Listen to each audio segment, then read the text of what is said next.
Merangkai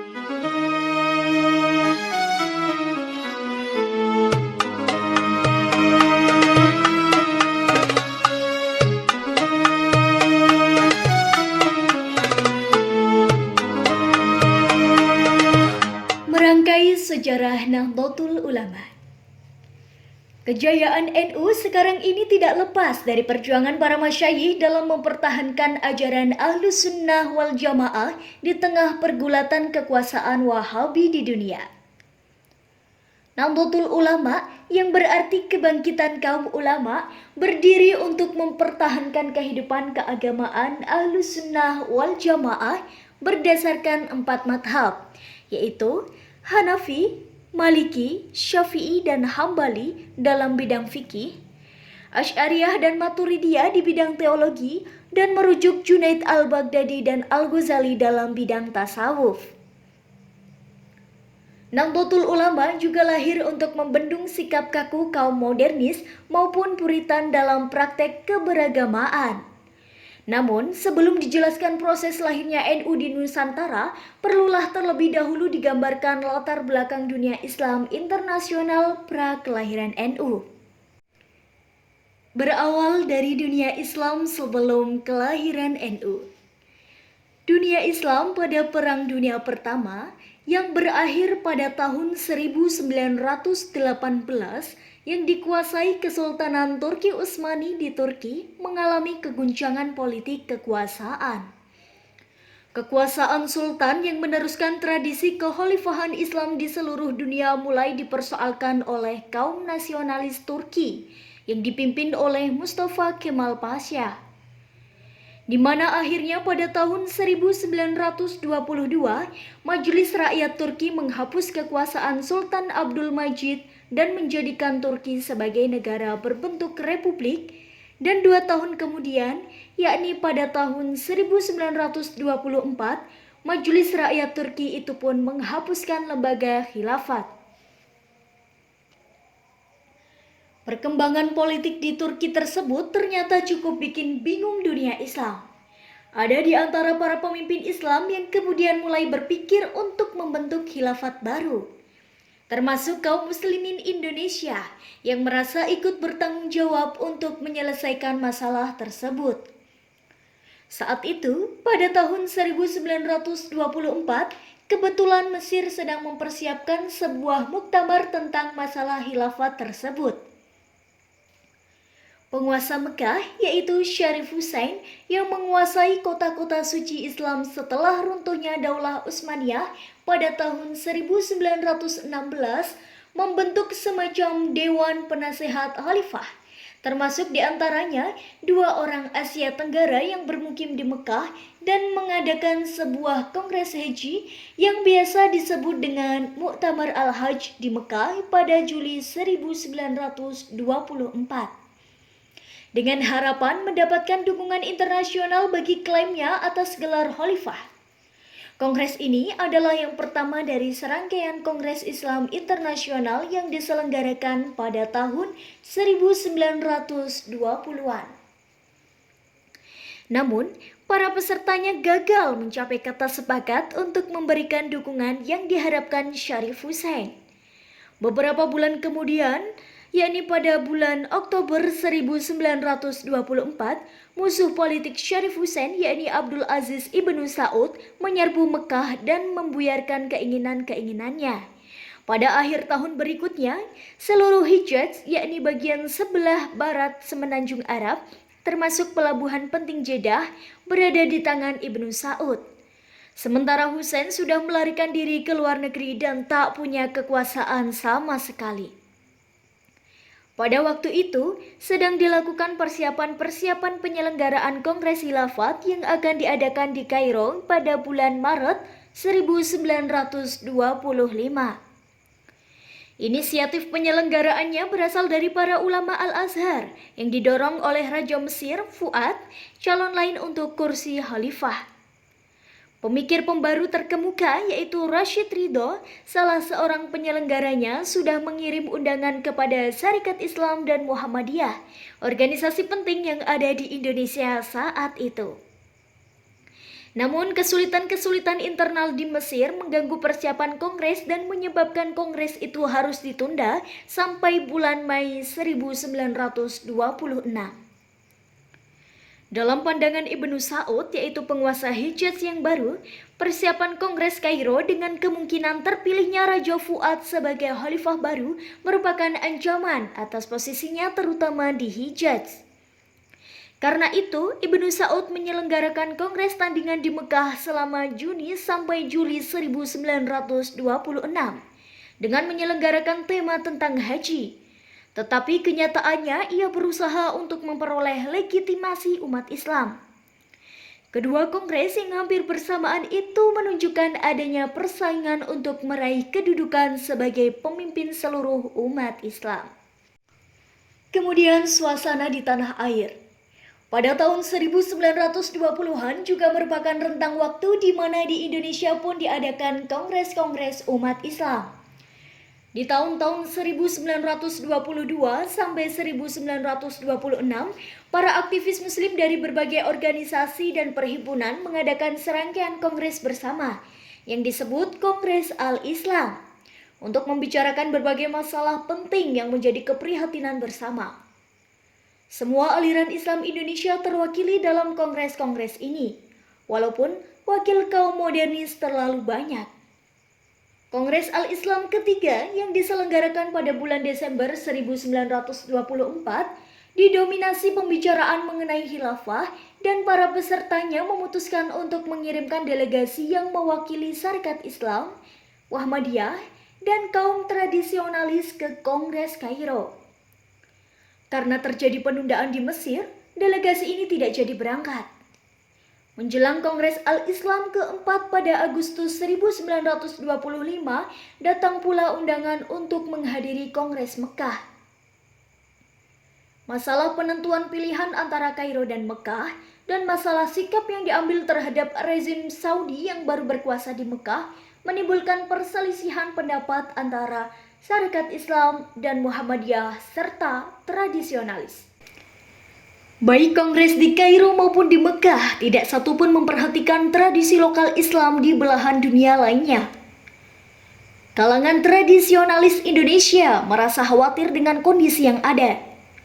Ibnu Saud dan pengikutnya kaum Wahabi terlihat cukup keras mempertahankan pemahaman keagamaannya yang kaku dalam memahami bid'ah dan sebagainya.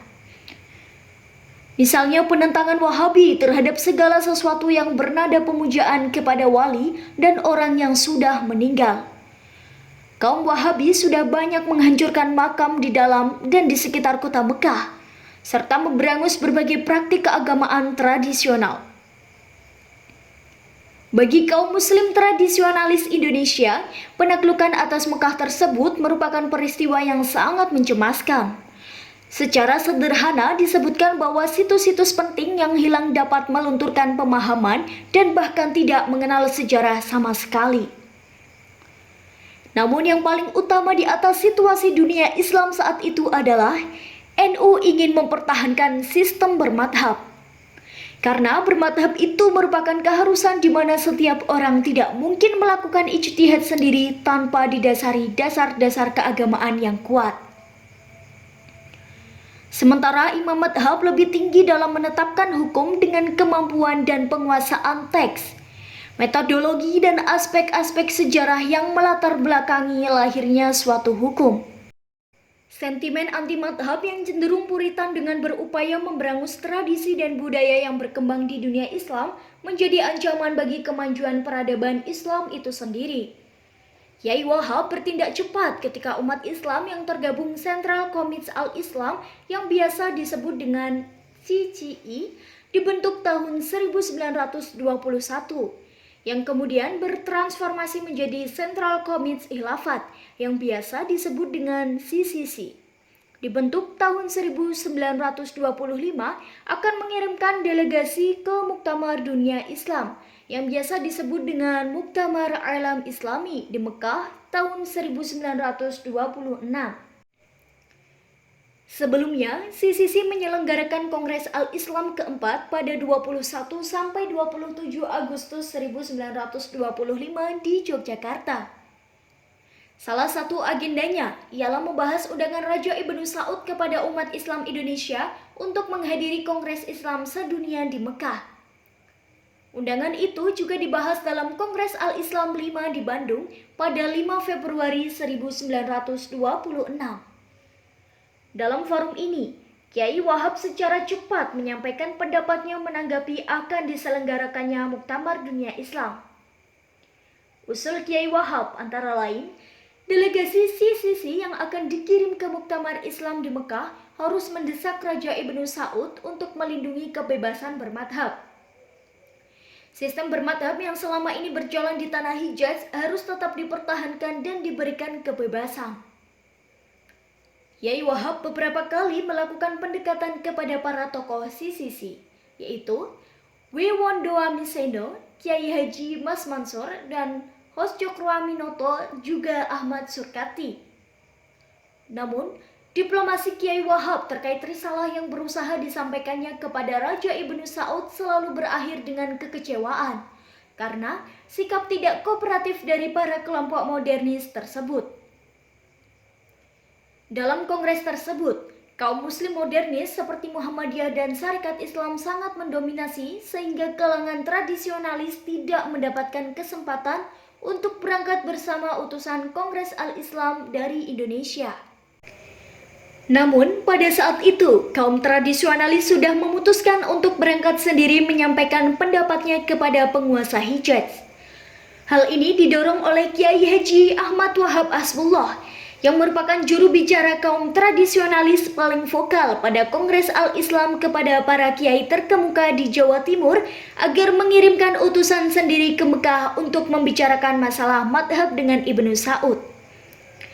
Akhirnya untuk tujuan ini mereka membentuk sebuah komite Hijaz yang bertemu di rumah Kiai Haji Ahmad Wahab Asbullah di Surabaya pada tanggal 31 Januari 1926 untuk menentukan siapa yang akan diutus.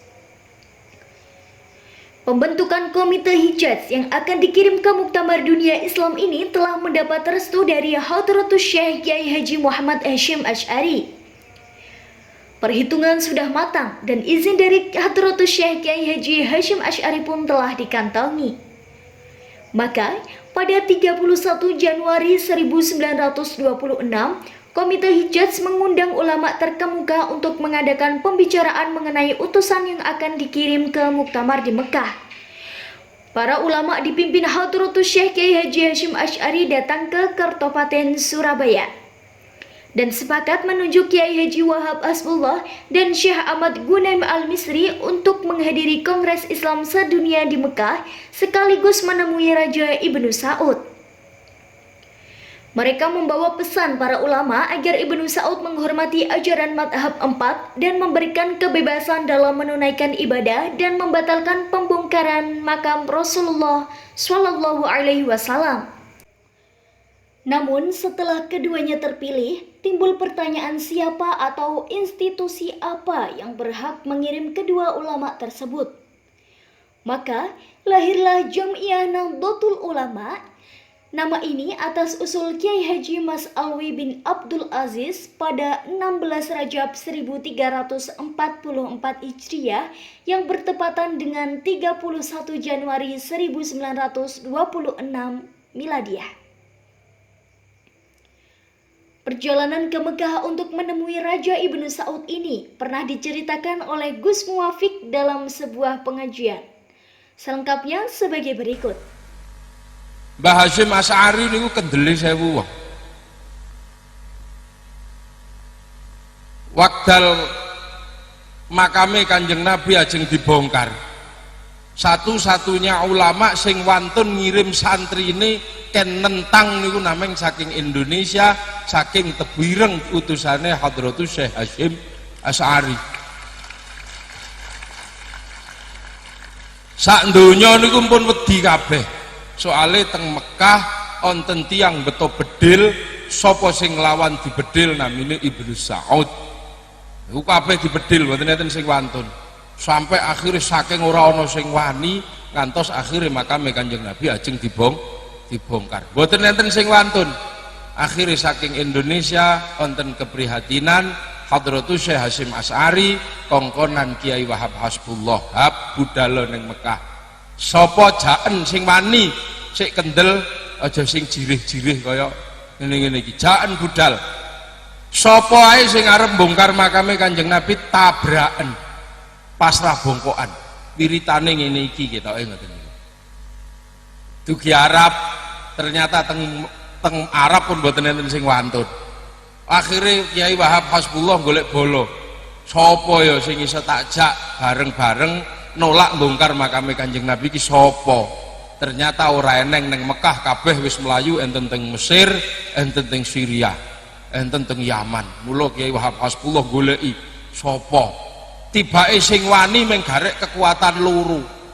Setunggal ulama Syiah ingkang kaping kalih ulama Sunni. Padahal Syiah kali Sunni niku kaya lenga karo banyu mboten tau rukun. Ya apa carane Mbah Wahab iki ben ulama Syiah ulama Sunni iso rukun dijak bareng-bareng nolak pembongkaran makame Kanjeng Nabi. Celuk Mbah Wahab niku mboten enten sing teka wong Mbah Wahab niku Kiai Indonesia. Kiai Indonesia niku tekan sakniki gayane nggih kaya ngeten-ngeten niki. Kayak Mbah Bolong ngoten niki, cilik, cendhek ngeten niki. Apa potongane kaya ngono. Mila dibantu ulama-ulama saking mrika termasuk enten dibantu ulama saking Mesir namine Syekh Ghanaim Al-Misri dijaluki tolong. Akhirnya kali Syekh Ghanaim diceluki kabeh yo kumpul-kumpul iki ana utusan teko Indonesia. Sapa? Iki lho jenengane Wahab Hasbullah. Padahal teng Arab niku nek kali jeneng Wahab waktu niku wis pokoke paling anti. Soale Wahab waktu niku adalah Muhammad bin Abdul Wahab yang membuat madhab Wahabi sing asale ajeng bongkar makame Kanjeng Nabi. Dadak ana kiai cilik teko Indonesia jenenge Wahab Hasbullah. Akhirnya saya Ghanaim ya iki lho jenenge Wahab iki. Akhirnya kiai Syiah, kiai Sunni niki dikelompokno jejer loro ngeten niki. Tapi wong jenengane mboten rukun, nggih petitan ngeten niki tola toleh sapa. Lah akhirnya saya Ghanaim Kang Wahab sampean pidato dhewe kono, delokno. Kandhanono wong-wong iki apa butuh sampean?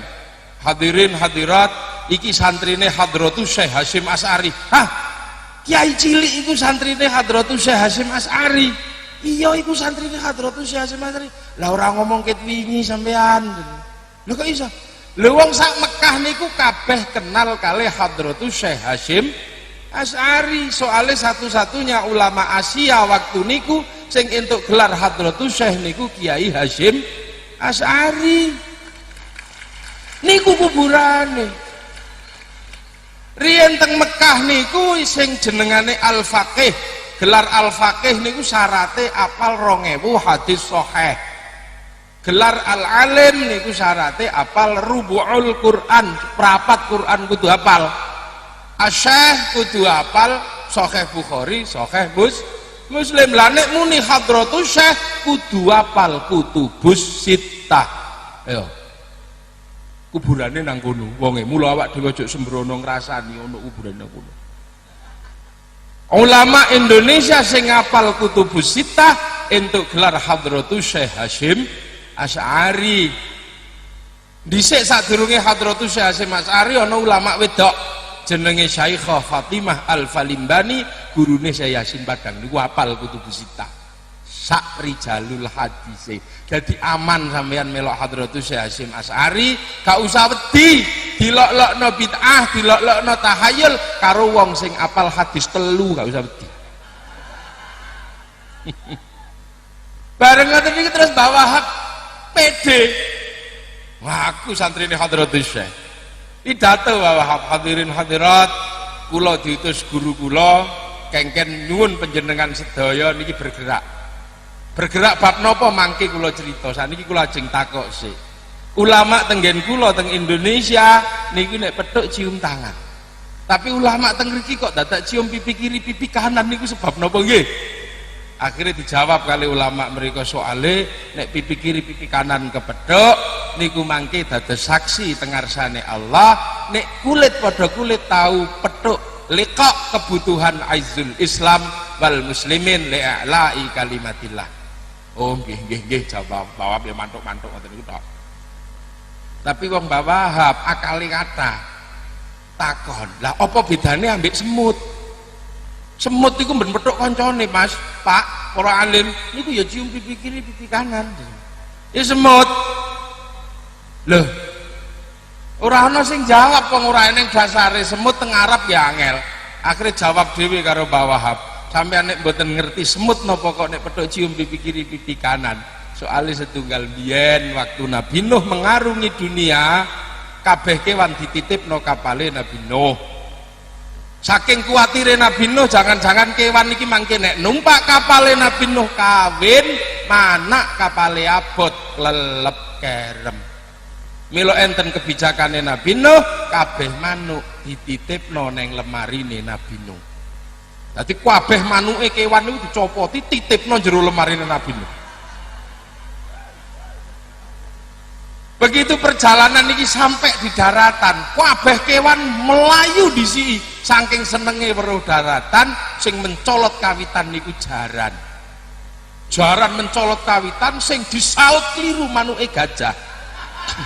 Taman. Akhirnya dum-duman, mulai tekan saat ini nggak jaran nih. Wedi nih kayak gini keliru gak gajah ini. Terus, lalu ini saya kedap, begitu dum-duman kabeh terakhir semut niku wis mlayu dhisiki. Bareng digoleki iki manuke sapa? Jare Nabi Nuh. Manuke semut jeung Nabi. Nang semut nandi wis mlayu dhisiki.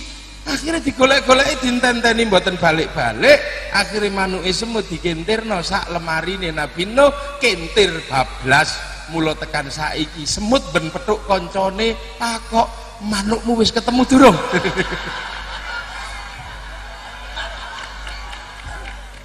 Lah niku akhirnya ulama Syiah, ulama Sunni iso guyu bareng kik guyu kayak sampean ngono. Akhirnya terus rukun gepuk-gepukan salam-salaman.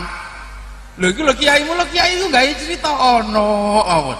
Niku teng Quran nggih mboten enten, teng hadis nggih mboten enten, tapi keahlian Mbah Wahab melihat orang dengan berbeda piye carane rukun, ceritani semut iku lagi cerita semut Mbah Wahab iso rukun akhirnya nolak pembongkaran makam Kanjeng Nabi dan hasilnya dugi sakniki makame Kanjeng Nabi tesehu wutuh. Itu adalah jasa besar ulama dunia yang dipromotori ulama Indonesia sing sakniki sareane teng mriku. Ya, mboten main-main. Mila terus gawe Nahdlatul Ulama. Begitu gawe Nahdlatul Ulama ya ora usah arep-arep dibantu karo Arab pas Arab sugih. Soale waktu mendirikan faham besar Nahdlatul Ulama tidak ikut fahamnya Arab tapi bertahan pada akidah ahli sunnah wal jamaah. Isin sampean dadi Nahdlatul Ulama. Lho, mboten perlu isin. Senajan dua orang utusan ini ternyata membawa hasil yang memuaskan, seperti yang diharapkan sejak semula, yaitu merupakan janji-janji yang diberikan oleh penguasa Hijaz sebagai berikut. Yang pertama, meminta kepada Raja Ibnu Saud untuk tetap melakukan kebebasan bermadhab 4, Hanafi, Maliki, Syafi'i, dan Hambali.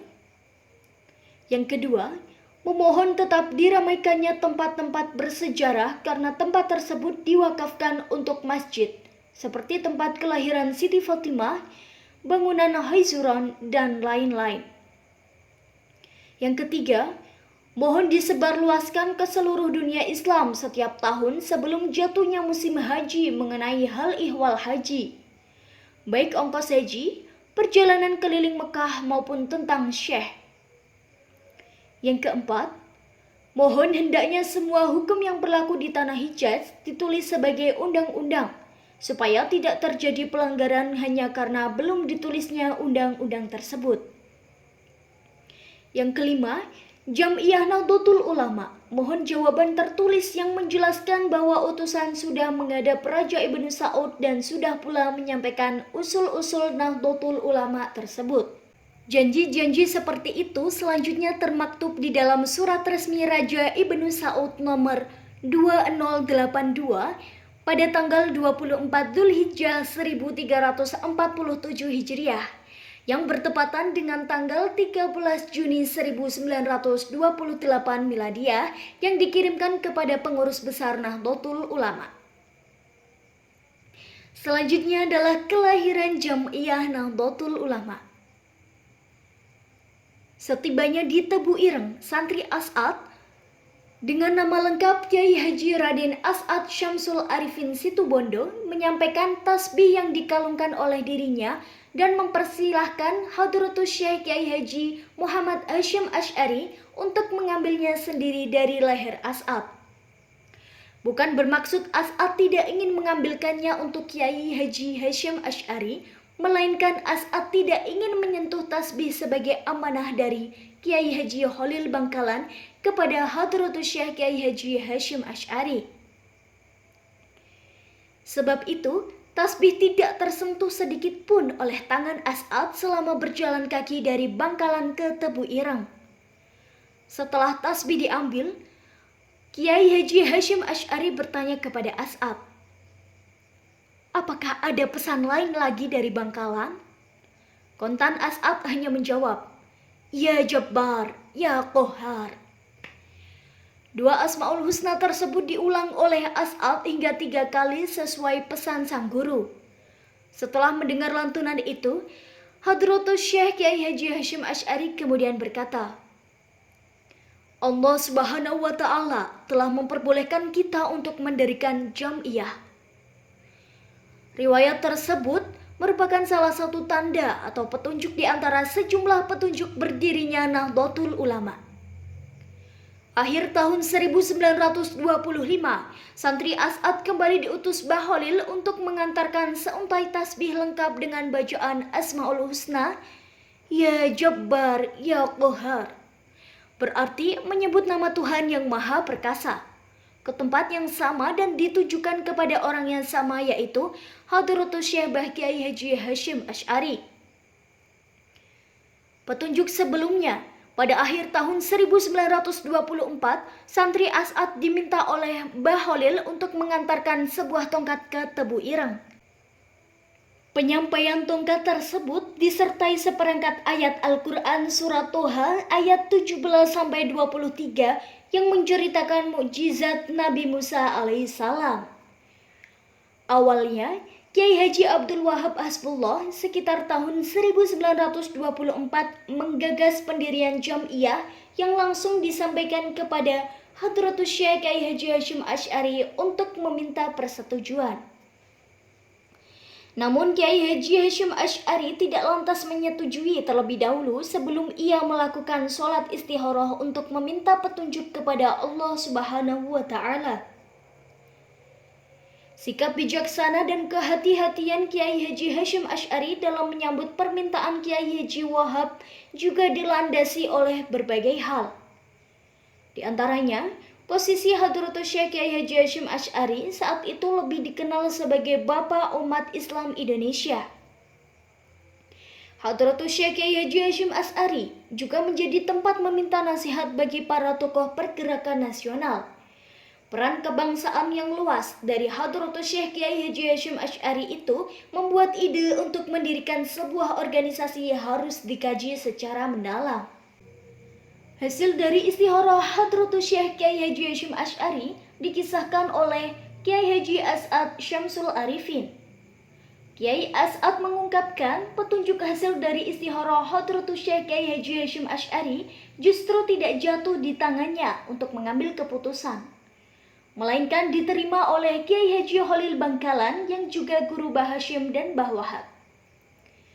Dari petunjuk tersebut, Kiai As'ad yang ketika itu menjadi santri Mbah Khalil berperan sebagai mediator antara Mbah Khalil dan Mbah Hasyim. Ada 2 petunjuk yang harus dilaksanakan oleh Kiai As'ad sebagai penghubung atau wasilah untuk menyampaikan amanah Mbah Khalil kepada Mbah Hasyim.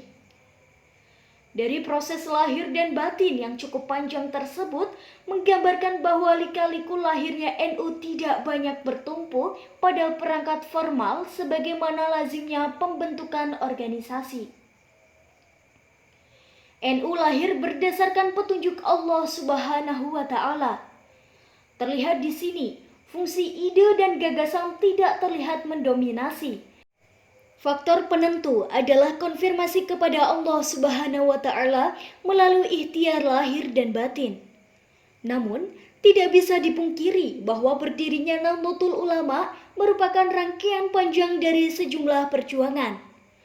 Karena berdirinya Nahdlatul Ulama merupakan respon dari berbagai problem keagamaan, peneguhan madhab, serta alasan-alasan kebangsaan dan sosial masyarakat. Digawangi oleh Kiai Haji Wahab Hasbullah, sebelumnya para kiai pesantren telah mendirikan organisasi pergerakan Nahdlatul Wathon atau Kebangkitan Tanah Air pada tahun 1916 serta Nahdlatul Tujjar atau Kebangkitan Saudagar pada tahun 1918. Kiai Wahab Hasbullah sebelumnya yaitu pada tahun 1914 juga mendirikan kelompok diskusi yang ia beri nama Taswirul Afkar atau Kawah Candra di Muka Pemikiran.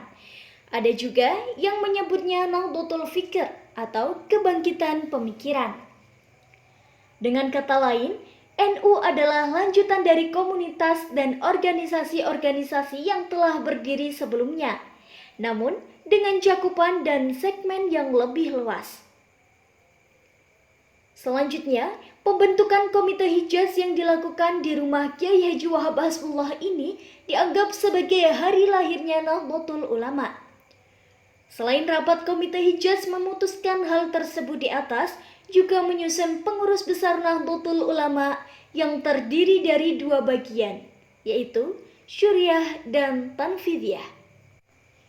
Pengurus Syuriah waktu itu adalah Rois Akbar, Hadratus Syekh Kiai Haji Hashim As'ari dari Tebu Ireng Jombang, Wakil Rois Akbar Kiai Haji Dahlan dari Surabaya, Katib Awal Kiai Haji Ahmad Wahab Hasbullah Surabaya, Katib Sani Kiai Haji Abdul Halim Cirebon, Akwan Kiai Haji Muhammad Alwi Abdul Aziz Surabaya, Kiai Haji Ridwan Surabaya, Kiai Haji Said Surabaya, Kiai Haji Bishri Sansuri Denanyar Jombang, Kiai Haji Abdullah Ubaid Surabaya, Kiai Haji Nahrawi Malang, Kiai Haji Amin Surabaya, Kiai Haji Masyuri Surabaya, dan Kiai Haji Nahrawi Surabaya. Untuk mustasyar terdiri dari Kiai Haji Raden Asnawi Kudus, Kiai Haji Ridwan Semarang, Kiai Haji Mas Nawawi Sidogiri Pasuruan, Kiai Haji Doro Muntaha Bangkalan Madura, Syekh Ahmad Ghanaim Al-Misri dari Mesir, dan Kiai Haji Raden Hambali Kudus. Pengurus Tanfidiyahnya adalah sebagai berikut. Ketua Haji Hasan Gipo Surabaya, penulis Muhammad Siddiq dari Pemalang, dan bendaharanya adalah Haji Burhan Surabaya.